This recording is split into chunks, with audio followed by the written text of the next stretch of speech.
Benefit की definition है मुफ्ता, हर वो चीज सेठ दे, फ्री में दे, एम्प्लॉय को they for his personal benefit is called benefit. मुफ्त में कोई चीज मिले उसको बोलते हैं बेनिफिट।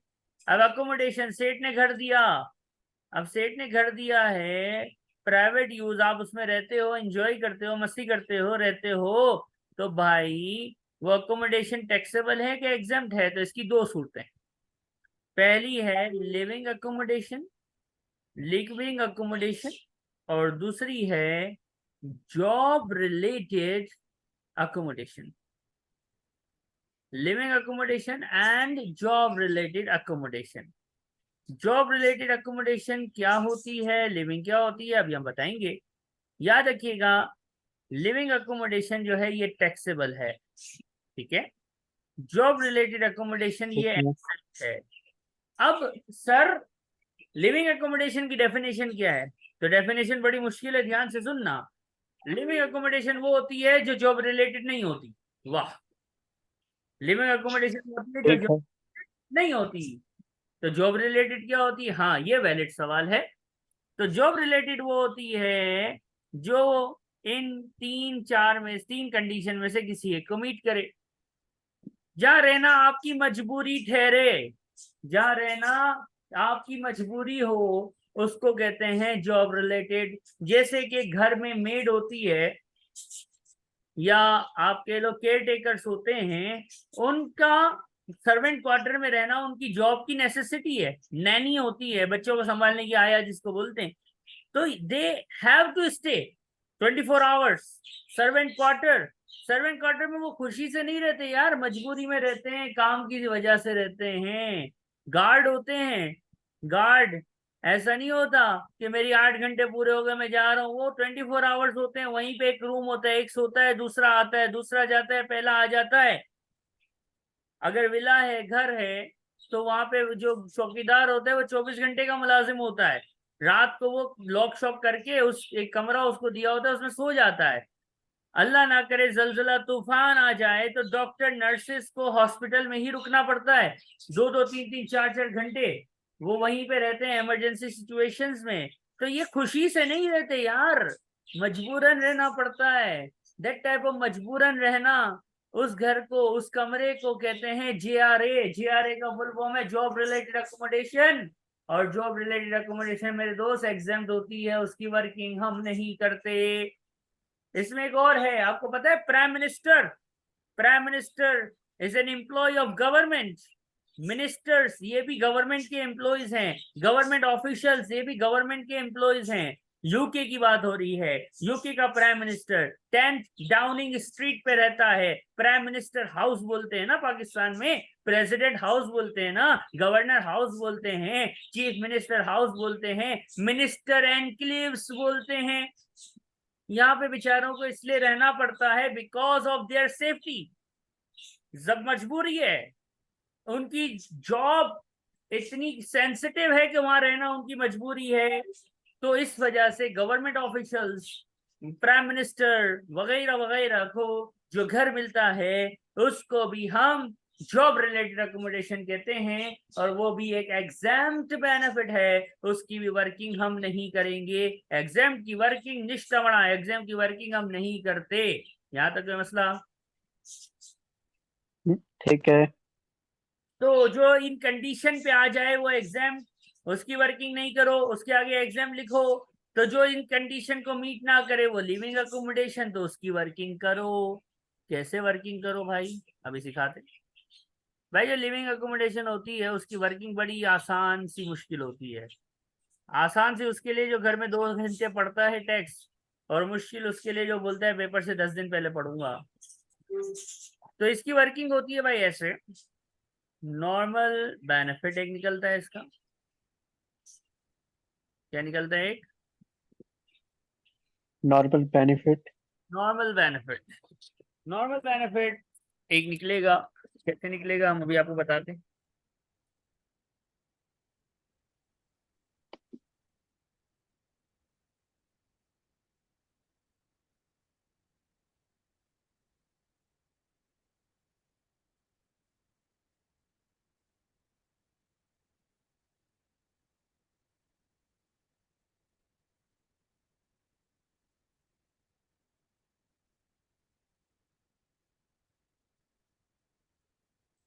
नॉर्मल बेनिफिट निकालते हैं।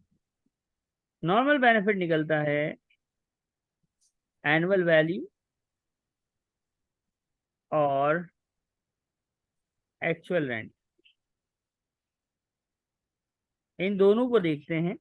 एक्चुअल रेंट बाय एम्प्लॉयर, अब ये होते क्या है मैं आपको बताऊंगा अभी। नॉर्मल बेनिफिट निकलता है इन दोनों में को ध्यान में रख के, कोई प्लस माइनस नहीं होता। इन दोनों में से हमें लेना होता है हायर ऑफ। क्या लेना होता है? Higher of. Higher of. और ये आ जाता है नॉर्मल बेनिफिट। कौन से अकोमोडेशन के लिए करेंगे? जो लिविंग होगी, करेक्ट। ठीक है। अब एनुअल वैल्यू देखो भाई, सेठ ने आपको घर दिया, आप उस घर में रह रहे हो, आपका किराया बच रहा है। एनुअल वैल्यू बोलते हैं मार्केट का किराया। मार्केट का किराया, what is the rent in the market of that particular property. Actual rent बोलते हैं, अब देखो सेठ का अगर अपनी जगह है ना और उसने आपको दे दी है प्राइवेट यूज के लिए तो एनुअल वैल्यू। अगर सेठ की अपनी जगह नहीं है, उसने किराए पे लेके आपको दी है, यानी उसने क्या किया, उसने किराए पे ली और फर्दर आपको दे दी, तो फिर जो सेठ किराया पे कर रहा है ना रियल में, उसको कहते हैं एक्चुअल रेंट बाय एम्प्लॉयर। सेठ जो किराया पे कर रहा है वो, और जो उसकी मार्केट में रेंट चल रहा है वो, इन दोनों का हायर ऑफ आपने लेना है। क्या करना है? इन दोनों का हायर ऑफ लेना है। हायर ऑफ लेना है, और वो आपका नॉर्मल बेनिफिट होगा। खलास, ये बात समझ आती है? ठीक है। अब हम आगे बढ़ेंगे।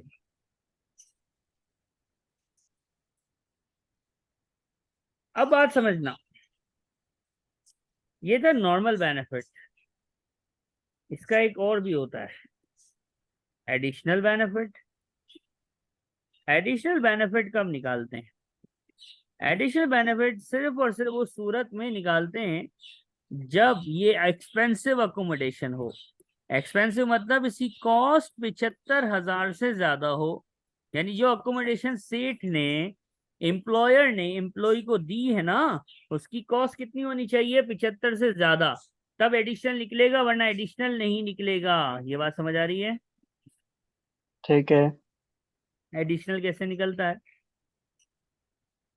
ये फार्मूला है 75,000। बेनिफिशियल लोन पढ़ा था ना हमने, याद है बेनिफिशियल लोन? बेनिफिशियल नहीं पढ़ा था?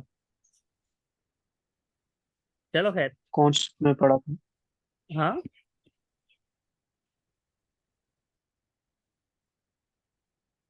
Beneficial loan, benefit number 9। खैर चलो वो बाद में देखते हैं। तो बेनिफिशियल लोन अगर ठीक नहीं, है। बता देना वरना हमने देख। इंटरेस्ट रेट पाकिस्तान में 22% चल रहा है। यूके में इंटरेस्ट रेट है 2%। ये 2% है official rate of interest, paper में गिवन होगा। ORI 2% ही है, तो गिवन हो भी तो देखने की जरूरत किसको है, हमें याद है। ठीक है। कॉस्ट या मार्केट वैल्यू लेना, उसमें 75,000 माइनस करना और उसका 2% ले लेना, आपके पास एडिशनल बेनिफिट आ जाएगा। आपके जहन में सवाल उठना चाहिए, सर कॉस्ट कब लूंगा और मार्केट वैल्यू कब लूंगा? ये कैसे पता चले कि कब कॉस्ट लेनी है और कब मार्केट वैल्यू लेनी है? तो ये हम आपको खुद बताएंगे, अभी टेंशन नहीं लेने की, ठीक है। ठीक है। तो हम ऐड कर लेंगे। ये टैक्स ईयर बाउंडेड है ना? टैक्स ईयर क्या है हमारा? 2022 एंड 2023। अगर प्रॉपर्टी टैक्स ईयर में थ्रू आउट दी है तो यही आंसर हो जाएगा।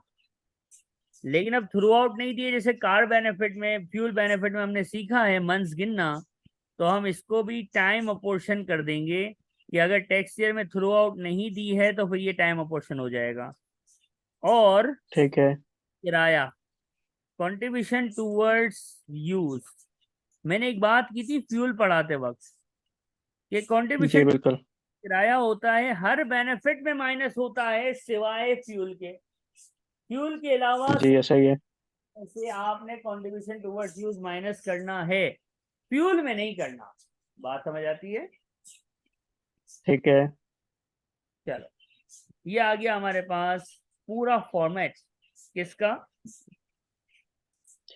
Living accommodation. हाँ, अब इसको हम ट्राई करेंगे। एक क्वेश्चन आपके सामने आएगा। क्वेश्चन का नाम है Jack, Jack Sparrow, captain Jack Sparrow, something like that. बिल्कुल बेसिक सा सवाल है।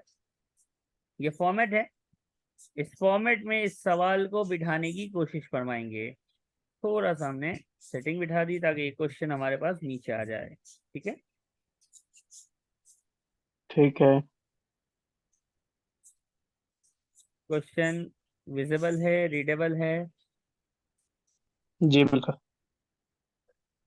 चलो, इस क्वेश्चन को लेना है, इस फॉर्मेट में इसको बिठाना है ताकि हमारे पास आंसर आए। ठीक है, ठीक है। चलो शुरू करते हैं।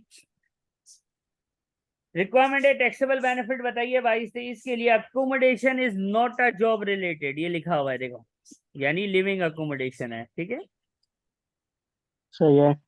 जैक को घर मिला, सेठ ने दिया, कब दिया? जुलाई 2021 में। टेक्सचर क्या है? ये टेक्सचर है ना।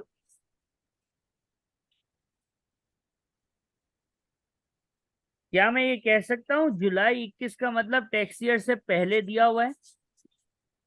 जी बिल्कुल। और वापसी नहीं लिया, इसका मतलब क्या कहेंगे कि ये थ्रू आउट टैक्स ईयर है कि नहीं है? है बिल्कुल। यानी हम जब ये क्वेश्चन सॉल्व करेंगे तो टाइम अपोर्शनमेंट नहीं होगी। एम आई राइट और रॉन्ग? बिल्कुल सही है, फुल ईयर आएगा। फुल ईयर आएगा। तो चलो भाई, थोड़ा सा सेटिंग कर ली, ये टाइम अपोर्शन इस क्वेश्चन में तो नहीं होगा। चलो आगे बढ़ते हैं,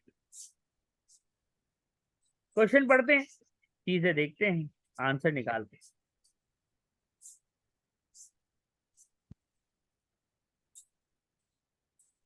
भाई घर जो है वो 2 लाख की कॉस्ट है। कॉस्ट कितनी है? 2 लाख। 2018 में दिया है। एनुअल वैल्यू कितनी दी हुई है? 3,000। ऐसे ही लिख देते हैं, एनुअल वैल्यू हमेशा गिवन होगी। एक्चुअल रेंट नहीं दिया हुआ तो जीरो, नहीं दिया होता तो जीरो होगा। नहीं है ना, कहाँ से लाओ, कैलकुलेट तो नहीं कर सकते। एनुअल वैल्यू और एक्चुअल रेंट आप ठीक। कैलकुलेट नहीं कर सकते, ये पेपर में हमेशा गिवन होगा। नहीं है तो जीरो। दोनों में से हायर है, सही तीन है। 3,000 बाहर आ गया। क्या ये अकोमोडेशन एक्सपेंसिव अकोमोडेशन है? 75 से महंगी है? जी बिल्कुल। तो अब कॉस्ट और मार्केट वैल्यू, अब सवाल में सर यहाँ पे सिर्फ कॉस्ट ही तो गिवन है, मार्केट वैल्यू तो नहीं दी हुई। नहीं दी हुई तो छोड़ दो, कॉस्ट की जगह ले लो। कॉस्ट कितनी है? 2 लाख।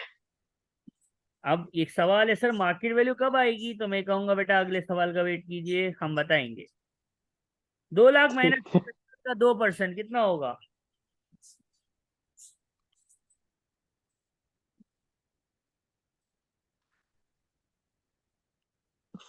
500। पक्का 500 के 2,500? मेरे ख्याल से तो 500 है। 500 है, बस सही, जबरदस्त। ये मेरे पास कैलकुलेटर अभी आज नहीं है। 1 मिनट। 2 5 नहीं, सही कह रहे हैं आप। देखा, मुझे आंसर याद है असल में ना, मेरे क्वेश्चन है, अल्लाह का शुक्र है मुझे याद हो गए। ठीक है। कितना आएगा ये? 5500। 55। 500। Is there any contribution towards use? No sir, there is no contribution towards use। तो आंसर आ गया बाबा 5,500 खलास। आ गया अकोमोडेशन ठीक में, है। यहाँ तक कोई मसला? नहीं, सही है। ठीक है, आगे बढ़ेंगे। आगे बढ़ेंगे और हम आपसे पूछेंगे कि एक चीज अनक्लियर्ड है।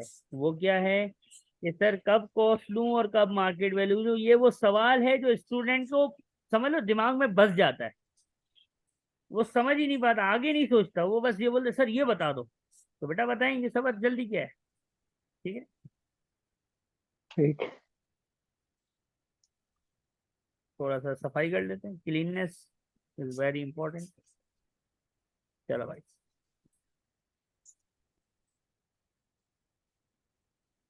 चलो भाई, अब देखना जरा गौर से। सर कब कॉस्ट, कब मार्केट वैल्यू? तो इसका जवाब है, जवाब ये है कि देखो, एक होता है सेठ और एक होता है नौकर। एम्प्लॉयर खरीदता है प्रॉपर्टी और एम्प्लॉय को देता है, ऐसा ही है ना? सेठ खरीद बिल्कुल सही है। और एम्प्लॉय को देता है, क्यों देता है भाई? ताकि रेंट के लिए। पर्सनल बेनिफिट के लिए देता है ना। जी बिल्कुल। ये उसने कसम खाई है कि जिस दिन खरीदूंगा उसी दिन दूंगा। नहीं, लाजमी नहीं है। लाजमी नहीं है। तो यहाँ पे एक डेट होगी, यहाँ पे एक डेट होगी, इन दोनों में फर्क आ सकता है। इन दोनों में फर्क को हम कहते हैं 6 ईयर रूल। क्या कहता हूं मैं? 6 ईयर रूल, ठीक है।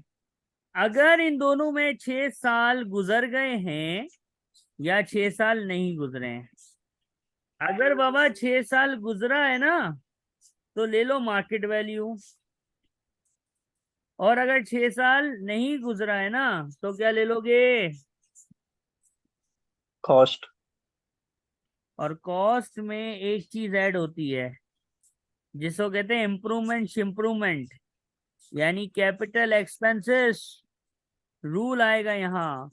वो कैपिटल एक्सपेंस जो इंकर्ड हुए हैं 6 अप्रैल 2022 से पहले, बीएफ मतलब बिफोर, बीएफ का मतलब है बिफोर, वो कैपिटल एक्सपेंस ही प्लस करोगे जो 6/4/2022 से पहले आए हैं।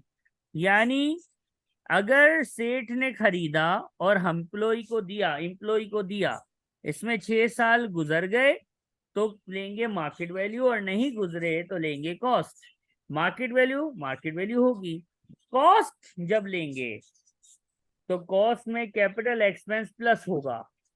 कौन सा वाला कैपिटल एक्सपेंस प्लस होगा? जो 6 अप्रैल 2022 से पहले हुआ होगा। पहले का हो। 6 अप्रैल 2022 के बाद वाले खल्ली वल्ली करा देंगे, उसको इग्नोर कर देंगे। और मार्केट वैल्यू कब की ठीक है। लेंगे? मार्केट वैल्यू लेंगे डेट ऑफ प्रोविजन की। Date of provision to employee, provided to employee, जिस दिन एम्प्लॉई को दिया है ना उस दिन की मार्केट वैल्यू लेंगे, अगर 6 साल गुजर जाएंगे तो। यहाँ तो कोई मसला? ठीक, सही है। तो लिखिएगा या स्क्रीनशॉट जो भी आप करते हैं। ले लिया मैंने स्क्रीनशॉट। अब हम देखिएगा, अब ये जो बातें बताता हूँ ना, ये हैंडआउट में कहीं ना किसी सूरत में लिखी होती है, तो उम्मीद है आप घर पे पढ़ पढ़ नहीं रहे होंगे, क्योंकि मुझे स्टूडेंट से ऐसी उम्मीद रहती है। बुरी उम्मीदें रखता हूँ मैं, पता नहीं क्यों, क्योंकि पढ़ते ही नहीं है। जितना बोल लो नहीं पढ़ते, तो क्या बोले बंदा। 55,000 रुपये का पेपर है, ध्यान से पढ़ो। एक छोटा सा क्वेश्चन, 1 और 2 दो रिक्वायरमेंट है। पहले हम 1 पढ़ेंगे, 2 को पढ़ना भी नहीं, ठीक है? एक नजर क्वेश्चन को ठीक है। पूरा खुद से रीड करो, सिर्फ 1 पढ़ना, 2 नहीं पढ़ना।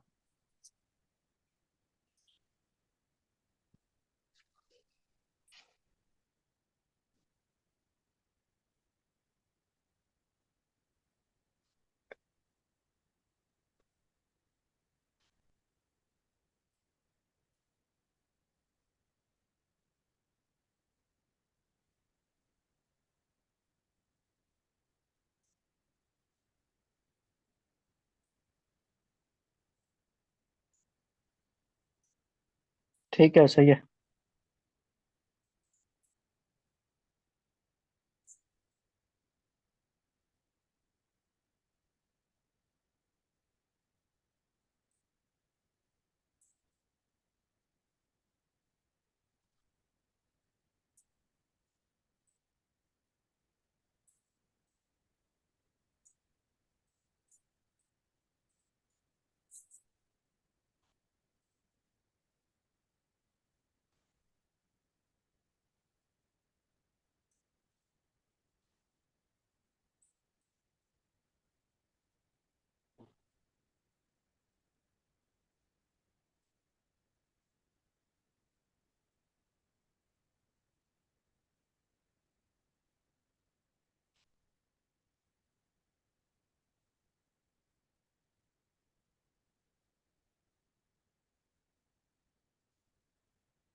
अब आपने क्वेश्चन रीड कर लिया होगा, अब जरा ध्यान से फोन से देखिएगा मैं इसको कैसे खेलता हूँ।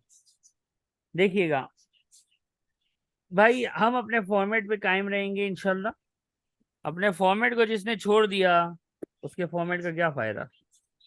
पहले मैं निकालूंगा नॉर्मल बेनिफिट, करेक्ट। जी बिल्कुल।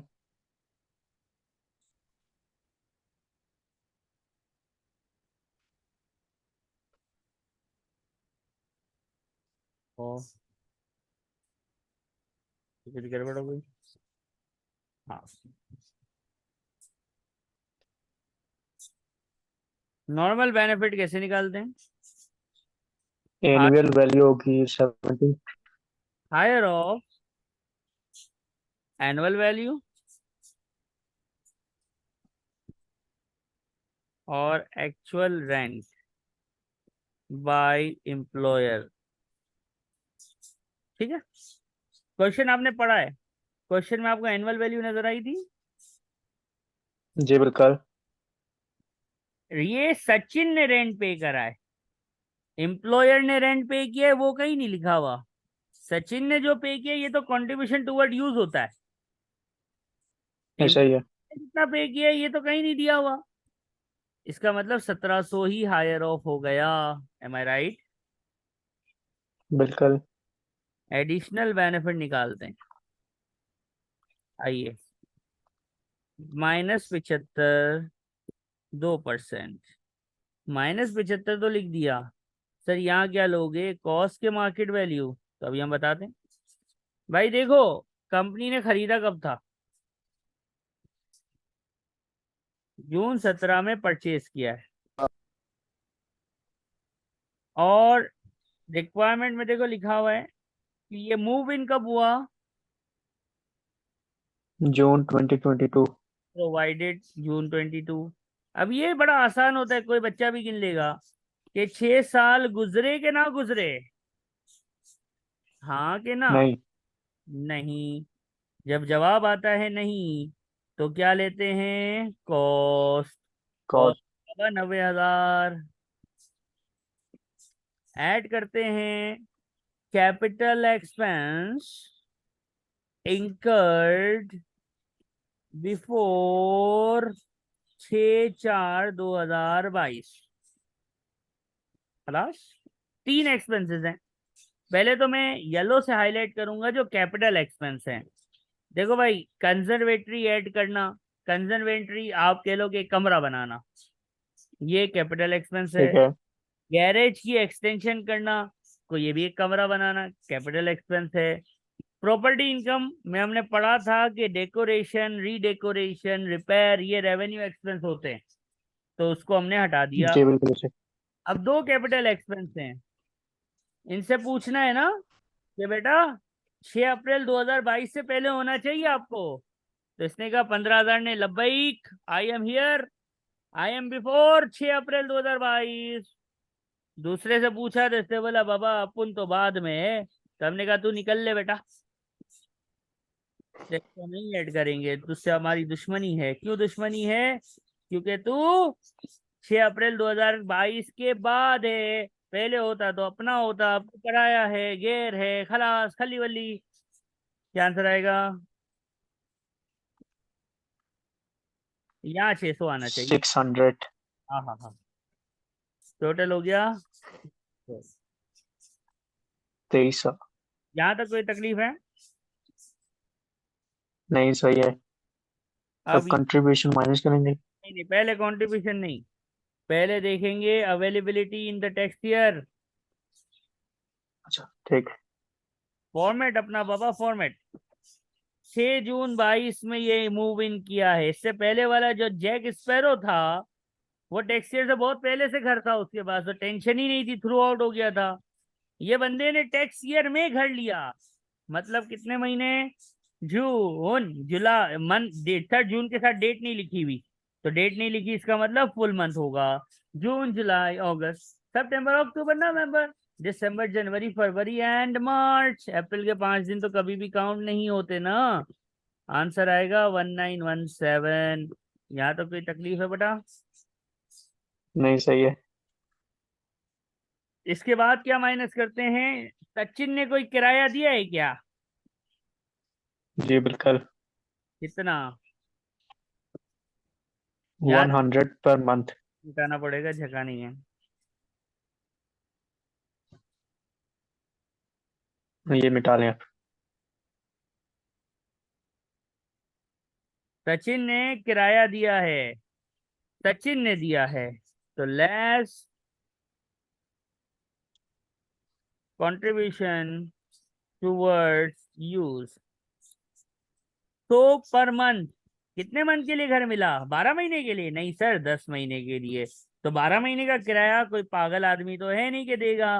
ही विल पे द रेंट और the contribution for the months he acquired the property which are 9-10 months। तो आंसर आएगा 917। कोई तकलीफ बेटा? नहीं, सही है। खलास, ए वन हो गया।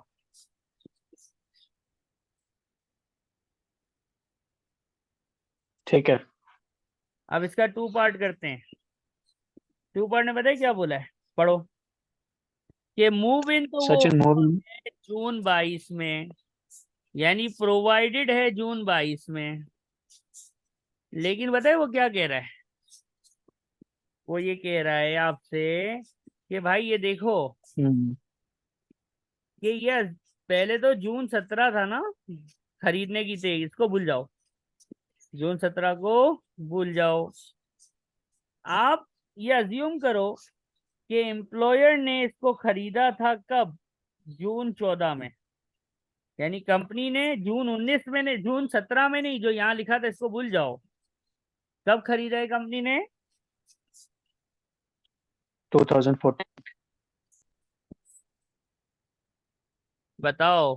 6 साल, हाँ कि ना? जी बिल्कुल। हाँ की, हाँ की रिपोर्ट है। जी यस। यस। तो बेटा यस हो तो फिर क्या लेते हैं? Market value. कौन सी? दो दो मार्केट। जब उसको प्रोवाइडेड हो। वैन जून 2022। वैन प्रोवाइडेड, यानी जून 22। तो जून 22 की मार्केट वैल्यू नजर आ रही है क्वेश्चन में? जी बिल्कुल।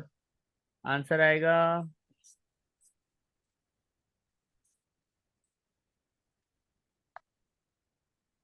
1800।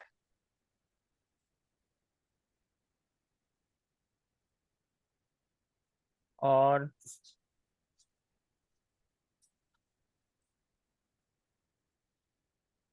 देखना जरा, यही है सब कुछ।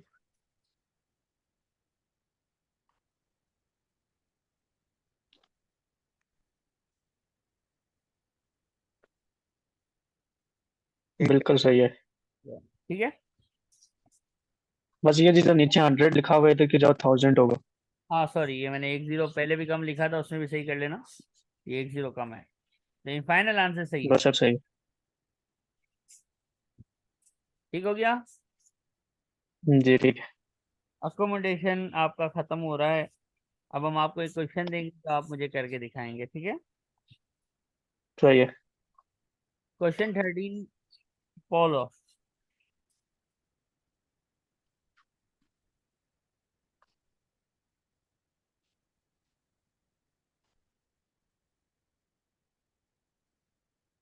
शाबाश।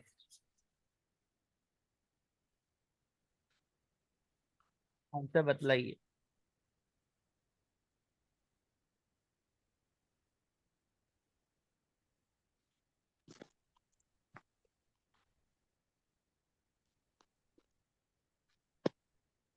फाइनल आंसर इसका आएगा, माशाल्लाह आपने सही बताया है, 1780।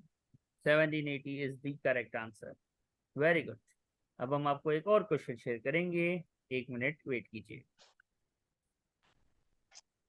क्वेश्चन नंबर 27 आपने अभी ट्राई करना है, और ये लास्ट क्वेश्चन है, उसके बाद हमारा property income employment sorry accommodation benefit खत्म हो जाएगा। तो जरा जल्दी से मुझे आंसर बताइए, क्या आना चाहिए? एलिन।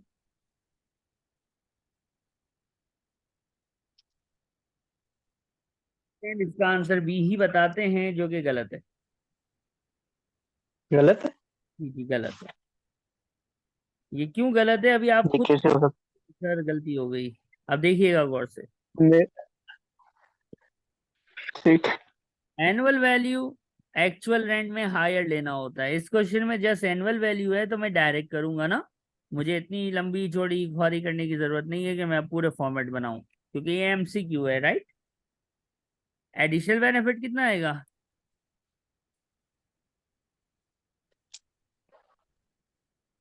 हाँ भाई। एडिशनल बेनिफिट तो इसमें कोई नहीं हुआ। इसमें अच्छा, एडिशन, एडिशनल बेनिफिट ठीक है। हाँ, मैं सही है। कितना कैसे निकालोगे? 8 साल पहले दिया है तो मार्केट वैल्यू। मार्केट वैल्यू भी लेंगे। अच्छा अच्छा, क्या आंसर आएगा? 3400। मैंने लिखा है 3400 या कुछ और लिख दिया है? जीरो। क्यों जीरो लिखा? एडिशनल बेनिफिट का आंसर जीरो क्यों लिखा? तो बेटा मैंने रूल बताया था, मैंने लिखा था एडिशनल बेनिफिट उसी सूरत में निकालना जब कॉस्ट 75,000 से ज्यादा हो। यहाँ कॉस्ट या मार्केट वैल्यू लेते हैं, लेकिन रूल क्या है, देखते क्या है, कॉस्ट देख के डिसाइड करते हैं बेटा। कॉस्ट 75 से कम है, ठीक। एडिशनल बेनिफिट नहीं निकलेगा। और कंट्रीब्यूशन टुवर्ड्स यूज 250 पूरा साल दी है, तो कितनी हो गई कंट्रीब्यूशन टुवर्ड्स यूज, कितना हो गया? 3,000। क्या 3000। नेगेटिव में हो सकता है? कभी भी नहीं हो सकता। नहीं। बेनिफिट है या नहीं है? 2600 का बेनिफिट है, सही है। हिसाब से 3,000 कंट्रीब्यूट कर रहे हो तो भाई कुछ भी बेनिफिट नहीं है। That's it for accommodation benefit. कोई सवाल? ठीक। नहीं, सही है।